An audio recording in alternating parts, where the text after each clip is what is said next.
So we're at Woolaton Park and I've met this family here. Can you just tell us where you come from? Yep, Evermowr in Wales, North Wales. So how long has it taken you to get here today? About 2.5 hours. Why have you come? Well, I've come to support. I don't believe in this BS, basically. You know what I mean? I'm not having this. I don't believe in this virus. What is it you don't believe?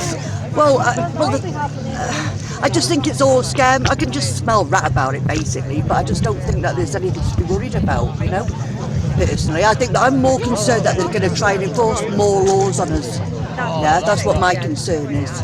And force us to be vaccinated, especially with the like the George Guidestones or whatever. Yeah, and you can hear, that. Where they want to lower humanity to 500 million. Yeah, this just means there's a slight problem of 6.5 billion of us they need to get rid of first, and then, well, it seems like they're having a good go at that right now. Well, at least that's the way I see it. How about you? Well, I don't trust the vaccines anyway.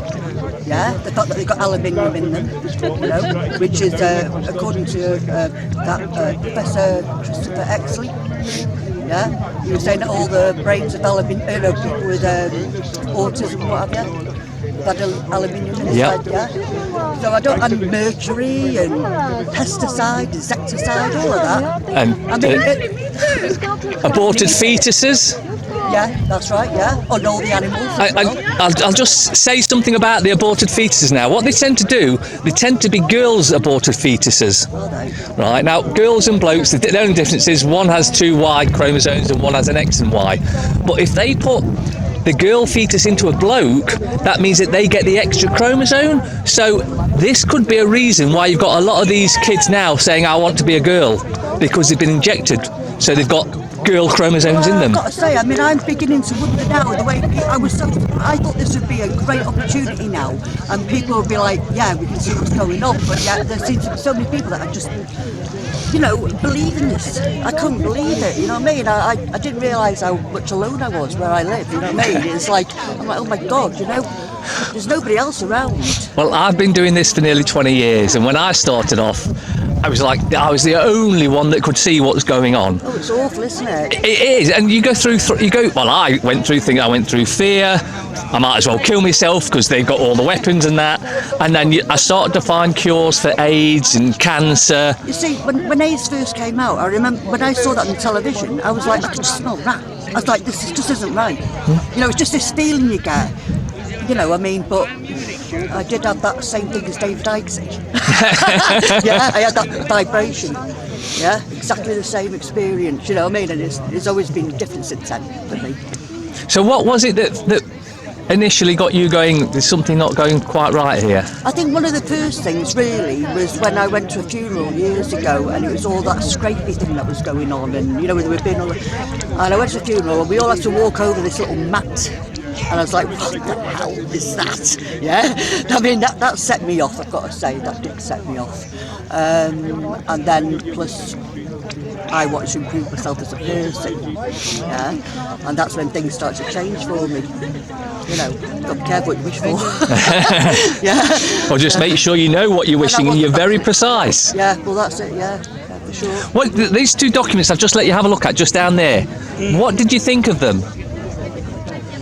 What did I think of it? Yeah. Well, it's a bit odd that they're asking for a job interview. There's a position for a job there, isn't there? Seems like they get paid quite nicely over there, doesn't it? Oh, yeah. But my personal opinion on the whole thing is I just think it's all a load of scaremongering, really, to be honest. And what do you think about the deaths that are reported then? Well, isn't there been like 30,000 deaths in the UK or something so far? I think so, yeah.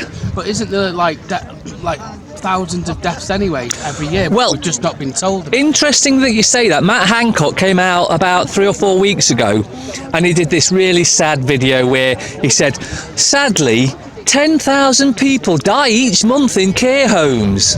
And I straight away went, wait a minute, so January, February, March, April, that means there should be 40,000 dead and there's only 30. So it's even less than what he says. Exactly. Well, it wouldn't surprise me if people are dying in these homes because due to the medication that they receive, that will kill them. It happened to my father, you know what I mean? It's like they should not have been on that medication. Well, the sad thing about care homes is they definitely get their flu vaccines. And I suspect there's a lot of problems with these so-called vaccines. I don't honestly believe a vaccine has ever worked. Because they give you a flu vaccine every year. Well, why would you go and have it every year? I had vaccines and I didn't have them, luckily, as a child. You know, Yeah. and I didn't have them. But, I mean, I think like the human body is designed so well now. No one needs a vaccine. It's not normal, is it? Not natural, is it? You know? Well, I think it's a proven fact that if you actually get a disease, you build up your natural antibodies. Whereas if you get a vaccine, it actually makes you more susceptible to the disease in later life. So it's actually it's working against your own immune system by getting a vaccine. You're the ones that I carry. I mean, because I've got like copies of the official statistics where all these diseases have been eradicated. Yeah. You know, was it in the 60s, something like that? And it's down to nutrition and hygiene and... Hygiene's one of the biggest ones. When we got the water pumping from all the houses and toilets. I mean, fluoride. I mean, what's all that about? You know? Well, if you've looked into that. Aluminium, yeah. Hey, just a second. How you doing? Good. Ellen's here. Remy's round here as well. Sorry, sir, old friend. Yeah. Yeah, vaccines. I think that everyone that has a vaccine only changes their opinion after something has happened to their children that's had the vaccine, and then they become what's called anti-vaxxers.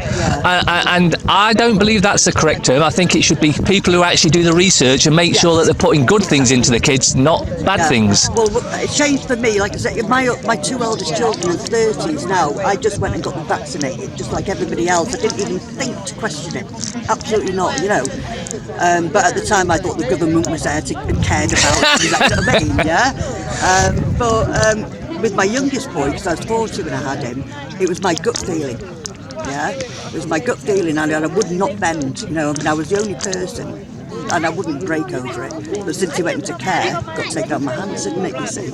But I mean, that's why I did so much research on it. You know, and the more I discovered, it's absolutely horrific. You know. So what do you think the answer to all this is? Oh God, revolution. What, you want to go round again? No, right, all right then. Well, basically, I just wish people would wake up. I don't know what's going on. Just, you know. It's. I think the actual governments have done a fantastic job of dumbing the population down to the point where they're actually asking a question. How's that possible? Is vilified? It's looked upon like, oh, you don't ask questions, just accept what I say. And unfortunately, we've let that get in control now, where we're expected to do as we're told. And it's like these chaps here, they will tell you they're here for our security. They're not here for our security. They're here to make sure that we don't get too close, break social distancing rules, because that's all they are, rules, not laws. And every arrest, I was reading yesterday, every arrest that they've made under this COVID-19 pandemic has been illegal. CPS have said that it's all every single arrest they've made is unlawful because they haven't got the powers to do it. So does that mean I don't have to pay for my fine then? You've got fined. If it was due to this, then I got done for a COVID-19 breach, COVID-19 violation. So I got a £60 fine.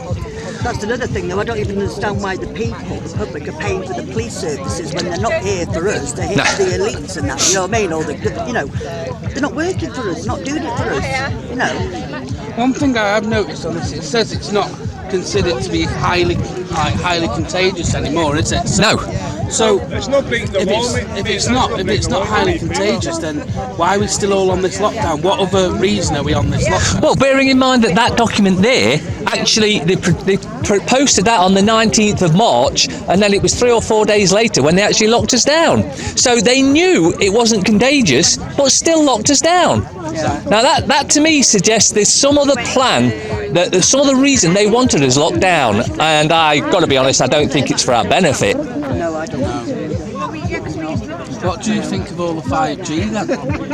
Well, I put lots of videos out, and whenever I'm talking about it, I don't call it that. I call it kill weapon, because as far as I'm concerned, it is a military kill weapon. When I first heard Mark Steele, I mean, I gave him a lot of credit, I've got to say, because he was with David Icke's lads. Yeah, so I wouldn't mind a word with David on that. You know what I mean? But what got me with it and why I was so convinced straight away was I happened to take a photograph. My house overlooks a quarry, and I took a photograph of something in the sky one evening, and I captured the street light accidentally. And from that light, so you got the light emitted from it, and there was also like this blue streak of light which scarred my camera lens. I didn't really think, I didn't really think a great deal about it till he's going on about it. So I'm thinking, well, what's that, Very interesting. I've not heard that one before, so you should... the thing is, I haven't got the camera anymore, but I've got witnesses who saw the photograph. It scarred, like I say, the same shape scarred the camera lens. Interesting. Very interesting. Well, I hope you have a pleasant day and you get to make a few friends and speak to a few people. Yeah, really Shame nice to meet you. Okay. Shame there's not more people. Oh, there you go. Thank you. Thanks very much.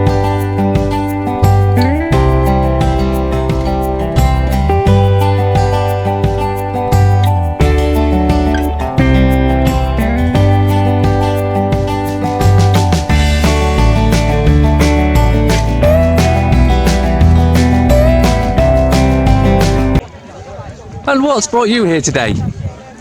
I think the main thing that brought me here today, if I could sum it up in one point, was choice. And an important choice is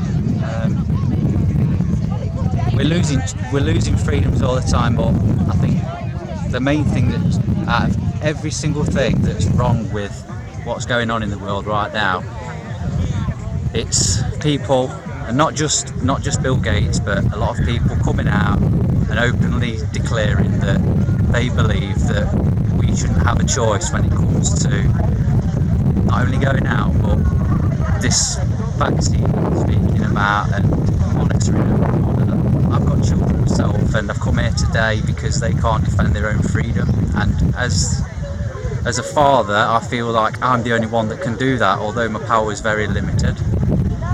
All our power is limited to a certain degree, but if we all stood together, obviously it wouldn't be, but I'm not expecting that'll ever happen.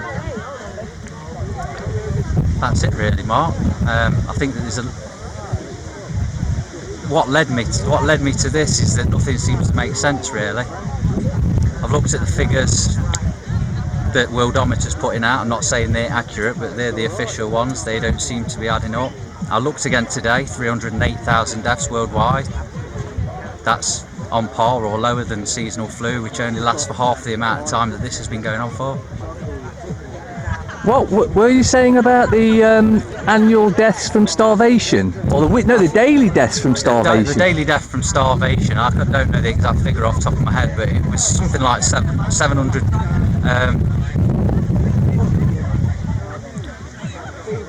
I'll overlay that, whatever it is. Yeah, overlay that. But it was in the thousands, wasn't it? The daily deaths was in the thousands. Yeah, I think it was 38. I think it was 38,000. But I may be wrong on that number. But it was a lot of people dying every day from starvation. If you compare that with the numbers of people that are dying every single day, of course this is on Worldometer, and I can't say that whether it's true or not. But these are the official figures, and if we just work with those, then we can agree to disagree on anything else that comes after that. So the official figures are saying that thousands of people dying every day from starvation, tens of thousands in fact, and yet 700 people dying every day from this supposed COVID-19. So that doesn't add up, and it begs I don't know about you or anybody else, but it makes me question, what's the important issues in the world? What are the important issues in the world? And if these people that are locking us up are doing so because they care so much about me, you and everybody else, and especially the old people, then surely if they cared so much, these real issues would be addressed already and being addressed, whilst they all sit up there in the perches and, up in the Tower of London or wherever she's gone, you know what I'm talking about. They're sat up there and all well protected, whilst everybody else is, I don't know. I don't want to get into that, Mark, but none of it adds up, and then that all just full circle back to what people like Bill Gates have been openly saying. And if anybody wants to go out there and research ID 2020, they want to research the UN's Agenda 2030, this is not me, I'm not making it up. They're saying this. They're openly saying this to you. If you choose to ignore it, then that's up to you. But then you can't argue, you can't grumble, and you can't have a say when they finally do come for you, because they've already told you. So now's the time. It might even be too late. That's why I'm here, because I feel like it's already too late. And if I have to stand there on Judgment Day, or stand there in my own reflection, at least I can say to myself, I came today, and I didn't ignore it before it came, or before whatever it is that's happens in full. And like the document you showed me today, maybe you can stick that document up there now. Yeah, no problem. Where they're literally saying that they're going to take people from their homes. I mean, I thought I lived in Britain, in England. I didn't realise I was living in the Soviet Union or Communist China. I thought we lived in a democracy where everything was supposed to be spoken about and agreed, and that everybody was supposed to have some kind of input into this, but clearly not. I was mistaken. You can be put under house arrest and told not to come out to protect people because of this pandemic, which in Article 11, I read it today, Article 11 does say that the police have the power to disperse if there is a threat or a health threat. That's one of the things, so I'm only going to point that one out because that's the one that we need to focus on. If there's a health threat, then yes, the police do have the power to disperse people, but that threat is inconclusive.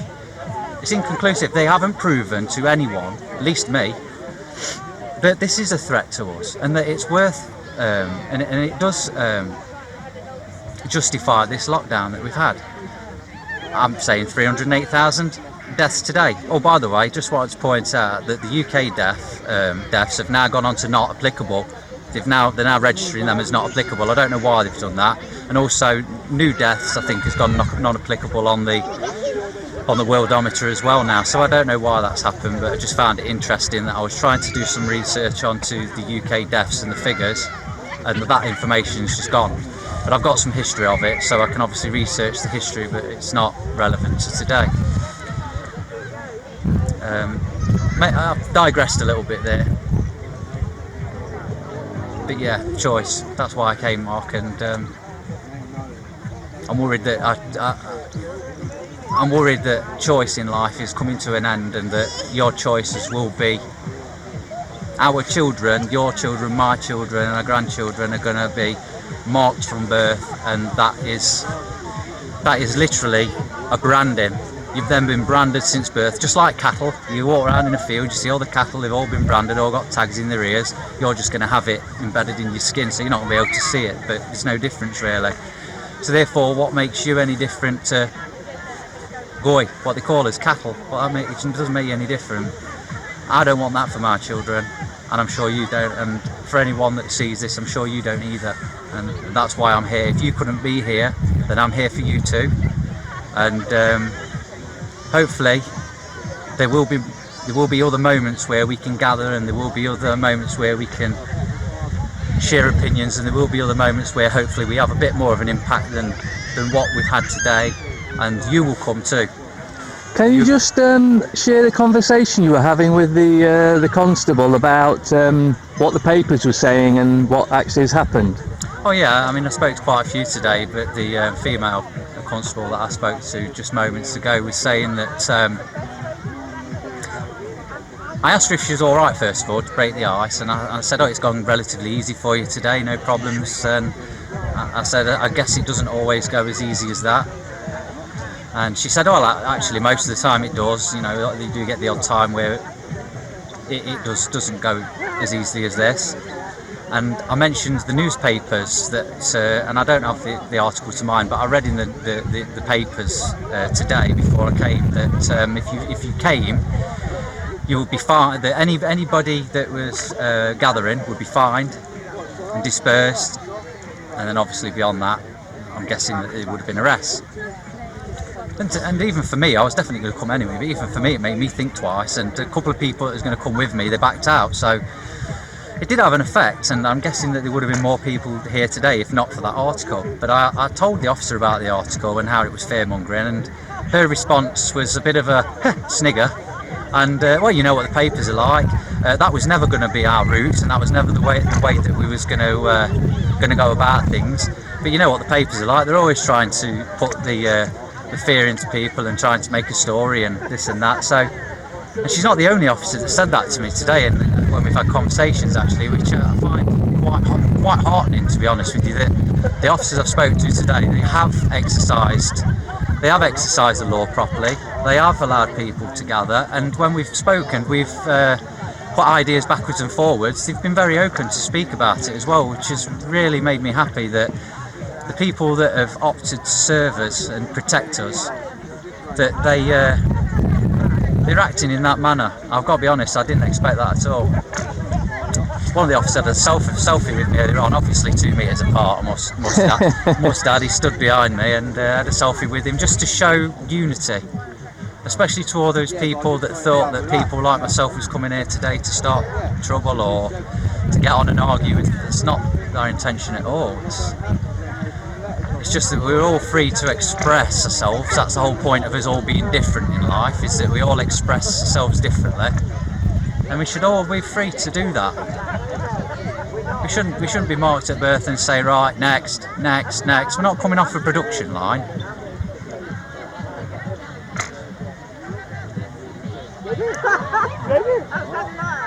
Anything else you wanted to ask me, Mark? Or someone on a roll? No, if there's anything you want to say, then say it. If not, then I'm fine either way. All I can say is to just sort of, every single one of us on this planet, except for a very, very few, and even those few that think they're not, even they are too, possibly even myself. We're all in a system of control.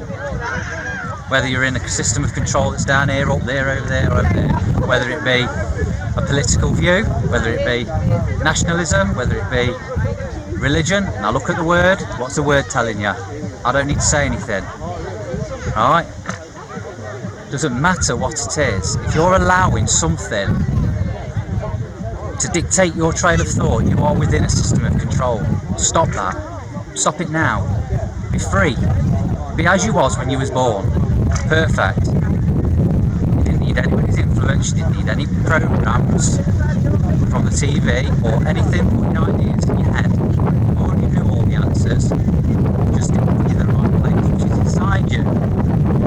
Don't watch anybody else is telling you. Don't even take what I'm saying. You already know that whatever it is, it's in your chest. Whatever it is, it's telling you that what's right and wrong. You follow that, because men are corrupt, but that will never be.